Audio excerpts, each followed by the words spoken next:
Morning. It's always so good to be here. You guys make it so easy and it's so welcoming.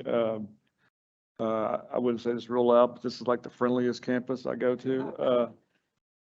But this is my fifth or sixth time I think out here, and I know my second time to get to speak to all of you, and so it's always a pleasure and my honor to be here. And I always learn a lot about what you're doing and how you're thinking about the work that you do. Uh, I wanted to also congratulate all the award winners. That was pretty fun to be a part of that and get to celebrate with you. There's a lot of great work here, a lot of great people. I want to just, well, let me say one more thing too. The one thing that makes it fun to be here and easy to be here is because there's a uniform commitment to a bigger mission and purpose here. And so for me, that's what life's really about, is about being a part of something bigger than yourself. Or as we like to say, or I like to say, planting the seeds of trees that you'll never get to sit under the shade of. So that's what you're doing. These graduates are going out. You may, hopefully you'll see them again. There'll be connections with them, but some of them you may never see again. But they're going to impact other lives. And I think often we forget that work that's being done. And I love Coach Royal's story about just the effort he went to reach deep into the heart of a student and understand that student. And that's the example I'm talking about. And the hard work all of you've done on strategy to get an understanding of what the body and the spirit of the campus and the issues here and the dream, how to follow the dreams and chase the dreams you want to pursue. So I think that's exciting too. I've always been taught about public speaking is always leave them wanting more. And the only way you leave them wanting more is to finish early and to be really brief. So I'm not going to be up here very long. So if you can just stay with me for just a few more minutes. I am going to, one more time, drive it home. President Mong and Dr. De Silva both did. Please fill out the Gallup survey. I don't care what you say. I mean, I do care, but I don't get to know what you say. But what I really am all about is if we can ever achieve 100% completion of the survey, that would be exciting, because it will get the most accurate representation of what our whole community is saying. Before I go any further, I'm going to do something that I don't normally do, but I think it's real important for you to know. We talk, I mean, historically, as a president of a campus, I talked a lot about system. We talked about system. Dr. Silva kind of said it because that's the historical context, is they're kind of like over there. We don't know what system does, except they get in our way of doing the work we need to do sometimes. So what my goal is to make system a group of people that you come to understand and know, that add value, that work hard every day, that add value to help you do the work you do every day. So I'll take just a minute to introduce some of our system leaders who are here today. And because I think it's important for you to know who those people are. So I'm going to have to make sure I get everyone. This is always dangerous when you're speaking, by the way, to call out names, because you'll always forget somebody. But I'm going to ask them just to stand for a second, and then when we get them all, and I'll ask all of them to sit. But that way you can put a face with a name, okay? Donna Asher.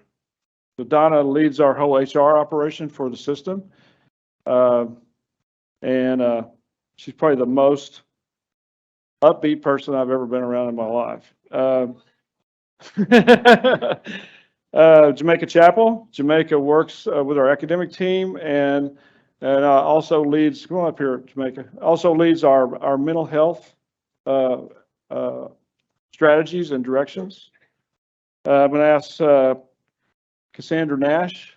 Cassandra's here representing our whole facilities operation. And she's over here working, but Lakin Rapier is our head of communications. And then Lindsay Vandergriff. Lindsay's like my right hand, left hand, and everything else. Keep me in the places I'm supposed to be. Juan Serrano. Juan heads up our IT operation. and is extremely important in the work many of us are trying to get done.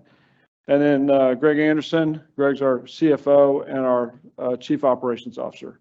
Did I miss anybody? Is there anybody else here from the system team? Okay, good. So Rachel, where's Rachel? Oh, there you are. I thought you were still sick. I'm sorry. Rachel's been recovering from an illness. Come on. So Rachel is our board secretary and keeps me in line with my 9 bosses. So that's our team. That's part of our team. They're not all here, but I wanted to at least introduce you. So these are the faces you can and names you can put together with what their functions are, what the work that they do every day. But at the end of the day, the main thing to remember about them and me is we're here to serve you. Okay? They are servant leaders. That's why they're on this team. So thank y'all very much for being here.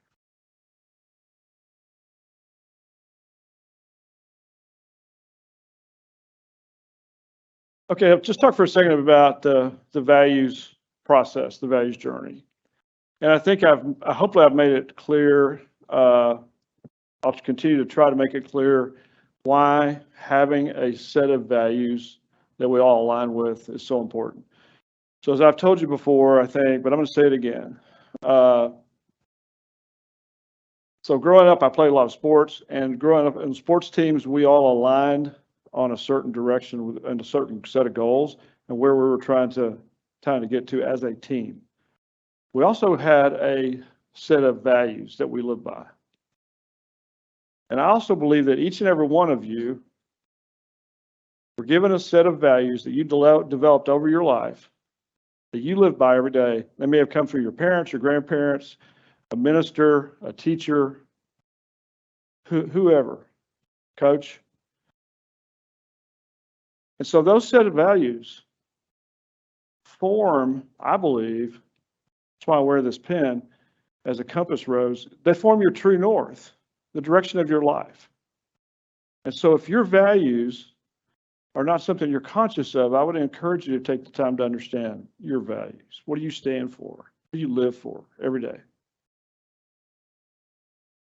So then if you get clear on what your values are, then it's a whole lot easier to go to work every day and be with a group of people where your values are aligned with that group of people and that direction of that organization. But our organization has had, in the historical part of the history, I mean, the history of this system has been values on a wall. I don't think they came from our people. I think they were derived by past leaders. And I can tell you those are the most meaningless values. I can tell you from personal experience, when I was running a hospital, one time I decided, okay, we're going to have a values-based culture. So over a weekend, I wrote out our values, came back and presented them to everybody, and it went over like a lead balloon because they weren't our values. They were my values. So that's why it's so important for this work that was called Join the Journey. So on October the 28th, in this room, I would really ask you and encourage you to be here because it's an opportunity for you to participate in the direction of selection over time of these values. Then November 7th and 8th, we have what's called the Values Blueprint, and there will be representatives from your campus who will be a part of a larger group that help us select our final values as an organization. So the purpose of all this work is to help you align with the work that's going on here and of what we all stand for. So that's where we're going with the values-based culture. I was also asked to talk just briefly about where are we headed as a community of people.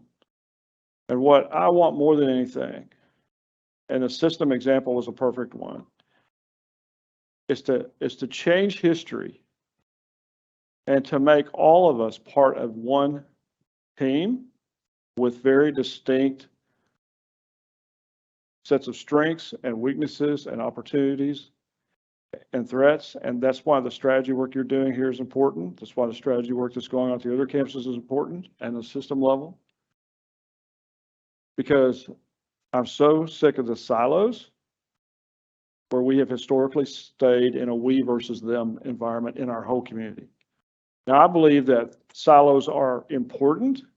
However, I think silos need windows in them where we communicate with each other and work with each other.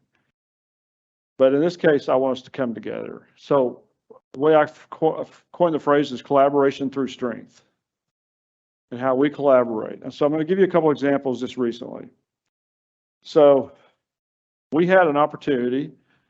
We were contacted by Marriott leadership at the global level for some hotels that are going to be building in the Dallas-Fort Worth area.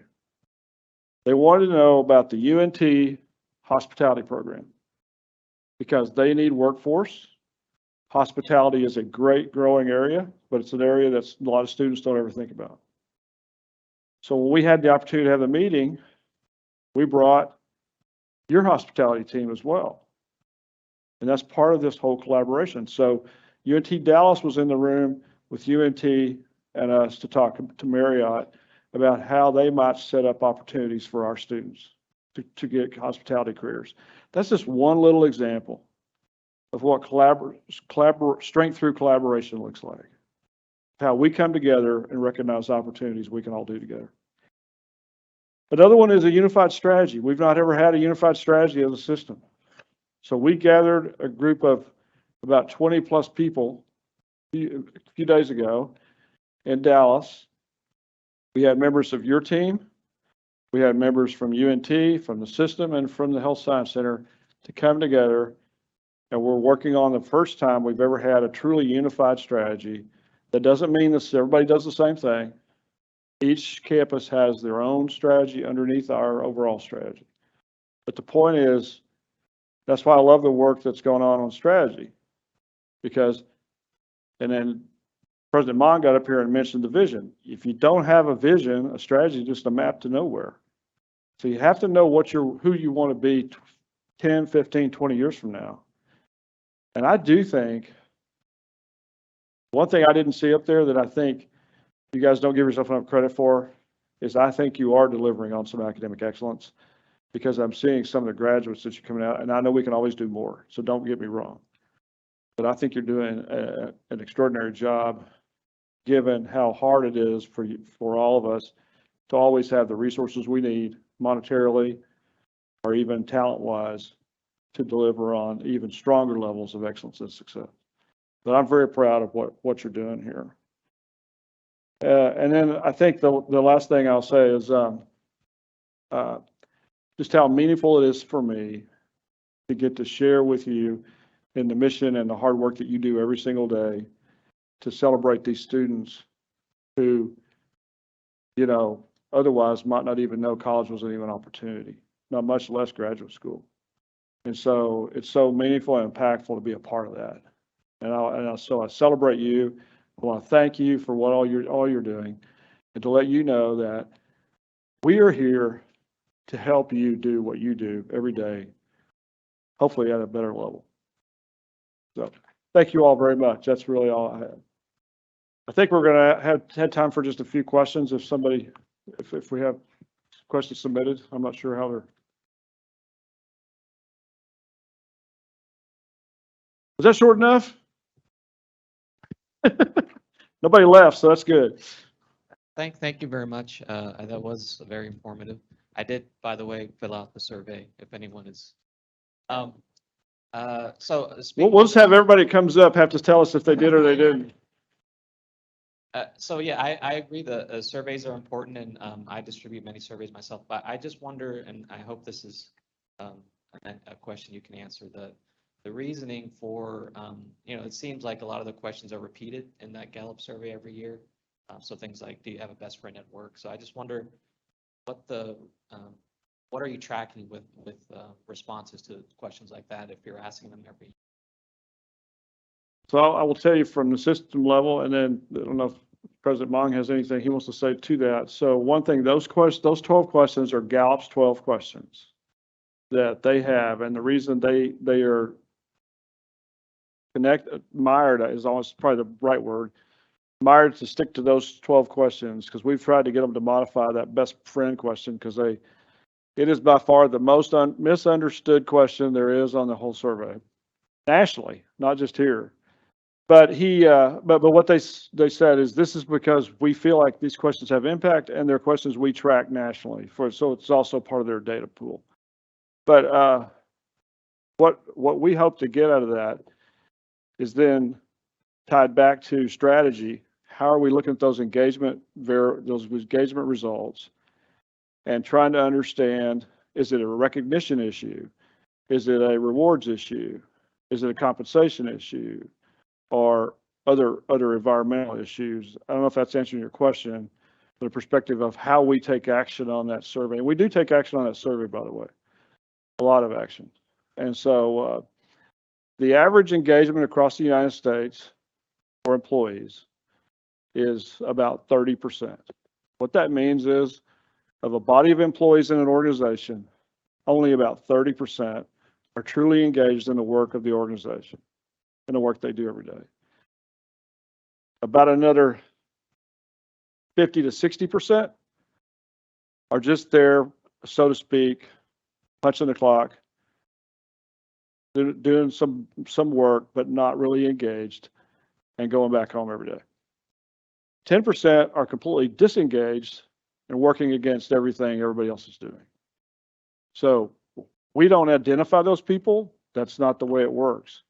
The point is, you need to understand that when UNT Dallas shows their engagement to continue to go up every year, it tells you that the work that's being done here is listening to the results, piecing the results out, and trying to understand where the weaknesses are, where the strategy opportunities are. I don't know if that answered your question.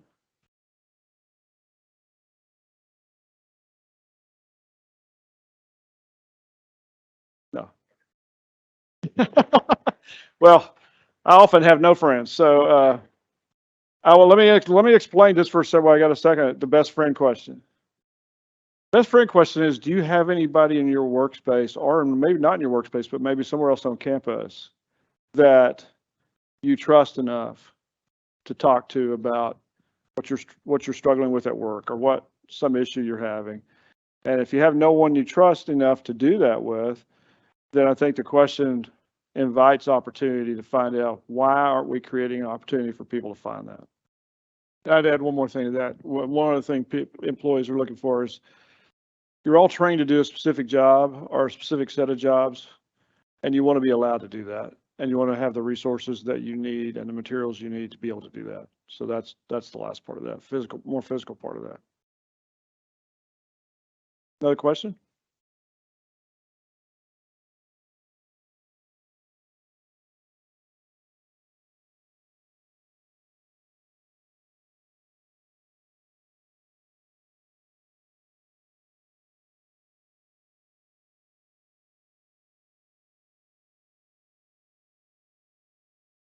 System. I think I talked loud enough. I was a teacher. So what's the role of sponsored, peer refereed research and grantsmanship in the master plan for the system moving forward? Is it a plan for more campuses to engage in research activities in terms of academic federal grants, et cetera? What is the plan for the overall system? You know, some systems have a goal of having Carnegie 1 status, Research 1 status. What's the plan for UNT system? Thank you. That's a great question, and the answer is pretty easy. It's to grow it. And so you referenced the Health Science Center. So Health Science Center results are something I'm very proud of, because when our team came there in 2013, they were averaging about an annual award base of about $50 million a year, and awards, not expenditures, but awards. And this past year, or this coming year, I think they'll come close to going over 200 million. So I think I think sponsored grants, I think federal, state, and local research support is hugely important. I think research discoveries, whether it be lab-based research or non-lab-based research, is extremely important to the academic mission. I think that discovery piece is part of how we bring on whole new ideas and new sets of ways of doing things. So I think it's hugely important. So it'll be one of the key strategies. But where the system will have a role in that is to look at where can we cut redundancies from the perspective of operations of sponsored research. So how can we help with a clearinghouse for grants, or how can we help with educating researchers and faculty on grant writing who maybe not have done that before, or how can we help create more connections to federal-based research opportunities. So that's where we'll be, and I call that the backside of research, making research happen easier, but it's a key strategy, one of our very most important ones. I'm also a huge believer in David and Goliath. I'm a huge believer, and I always like to be the David. I think we're David, UNT system, and I think oftentimes we play too small. I think we can play bigger, but a lot of it is learning who can help us make that happen. And this example President Mog's talking about is one of those examples. That's what I think you've been able, like last week, we celebrated Health Science Center getting the largest grant it's ever gotten with almost $150 million grant for Alzheimer's research. But that process and that project started about 8 years ago, building the relationships, building the body of research, creating the facilities that we needed. But that's a big example. But my point is, it ought to be, and I hope it will be, a key part of your strategy out here. And the unified system strategy, I promise you it's going to be on there, which is going to hopefully put pressure on the campuses to focus on it as well.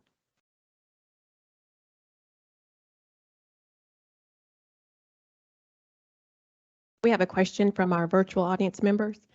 It says, for Chancellor Williams, as a unified system, who do you see as being our biggest competition in 5 years? And what unique competitive advantage do you see us using to successfully compete in that market?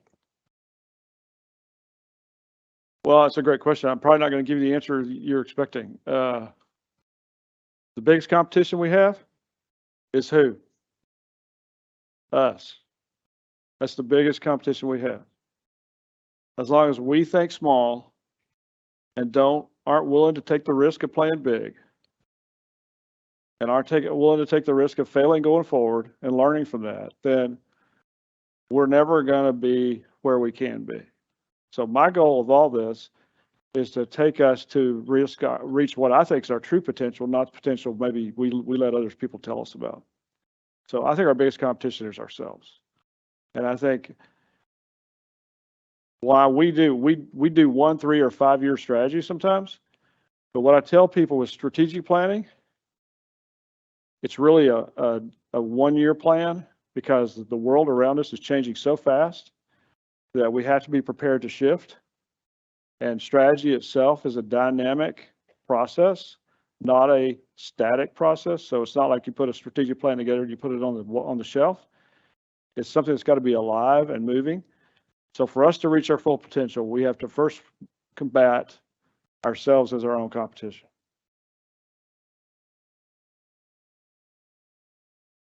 Our next question says, how do you see the unification of values across the system affecting day-to-day operations and interactions among students, faculty, staff, and administrators? Well, I think so. It's another great question. I think with values, you never get it perfect, and we're not creating a utopia here. This is not heaven on earth. We're creating an environment where we have a set of values that we all can live by. So when the group of people and leaders aren't involved in selecting the values, when a group of people from across the system come together and select what they think our values should be, then I think it's going to be on the burden is going to be on us to accept those values, trust the process by which they were selected. But then the key piece that determines how we live together are the writing of the behaviors that go under each value. So I'll give you an example. The Health Science Center, we worked out our values. We did it the same process because we previously didn't have any. Or we asked, actually, the first time we surveyed 800 people across the campus and ask them, can you tell us what our values are? How many people out of 800 do you think could tell us? 2 people knew what the values were. And why was that? Because they didn't have any meaning for anybody. Because they were those values that were created by a leader before. And they also didn't have a set of behaviors with them. So when we finished our value work, and the committee and the group came back to us and said, these are the values we select. Will the leaders live by these values? And we signed a values pledge that we would. We're big on values pledges. The values pledges say, I'll hold myself accountable for the values. I'll hold others accountable to the values. And I'll allow you to hold me accountable for the values. That's what the values pledge is. So you sign that pledge, you're awarded a compass rose that says you've committed that value pledge. Then what it says is, part of that is you live by those behaviors. So I'll give you this example. Now, I think I used this recently at another town hall.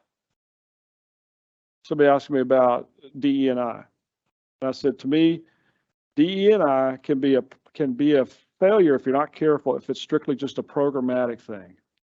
It's got to be a characteristic that's woven through the entire fabric of the organization. So, for example, the Health Science Center, way before anybody was talking about DE&I 10 years ago, or 8 years ago, I guess, when we formed these, we had a value of respect. But under respect, there was a behavior that we agreed to live by that said, I will respect all others from other perspectives, other opinions, other geographies, on and on. And basically so when we agree to live by those values and the behaviors, that's when we lay out how we're going to live together. So it's no different than the world we live in now. You know, the speed limit's 70. You get to pick if you're going to go 70 or 55 or 80. But under that 70, that's not a value, that's a law, which are very different. But there are reasons for that law, right? Those are the behaviors. Well, in this case, these are values. But I want to be real clear about the difference between a set of values and a set of character traits in the organization, because they're very different. So we can celebrate diversity, which I absolutely do. And what's more important about that is the value of respect, to me, right, takes it even to a higher level. I hope that made sense. Looking at some of your faces, I'm not sure it did, but but we will all live together when we get delineation of the values and the behaviors, and you'll see very clearly. And it's not going to be onerous or scary. It's going to be actually enriching.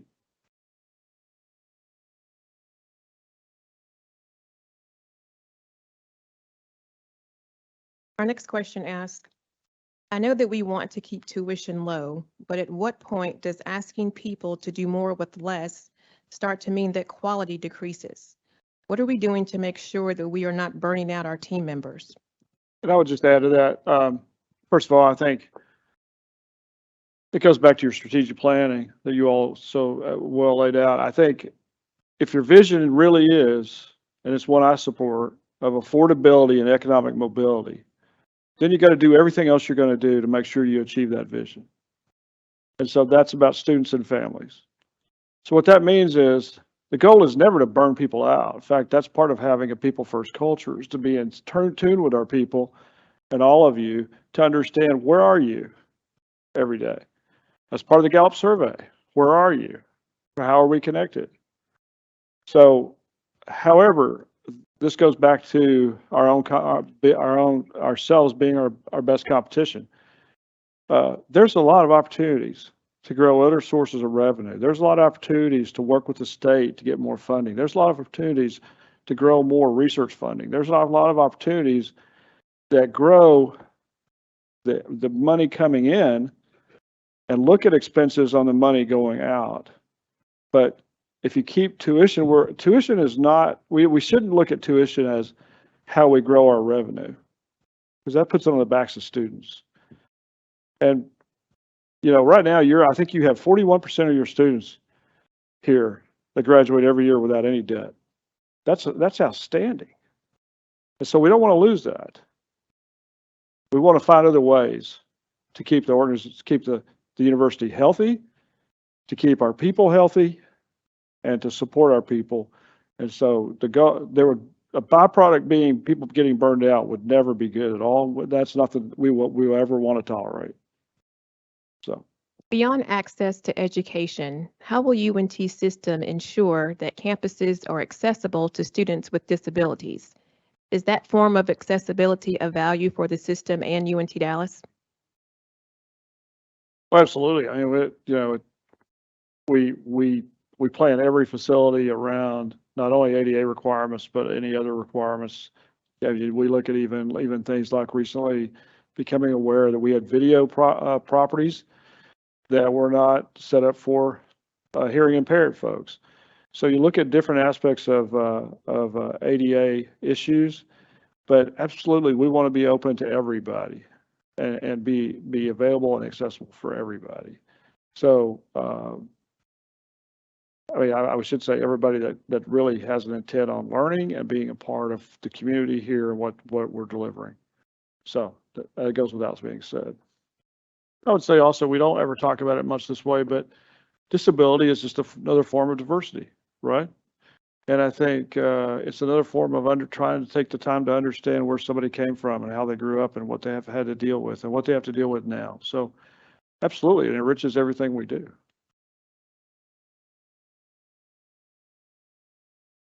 And our last question asks, how can students be involved with goal identification? This is regarding the strategic planning committee. Oh, I'll say one last thing too, as an example of that, because you might not be aware of it, because you probably, like me, take it for granted. But Kevin Roca and his team here with the AV technology team, I don't know if you know how good they are, but they're so good, we're taking them everywhere else, okay? They now do the town halls at the Health Science Center. They don't know it yet. They're probably going to be doing with Vernon, the board meeting. So they just got a lot busier. So I'm sorry if it messes you guys up, but it's really working for me well. Thank y'all very much.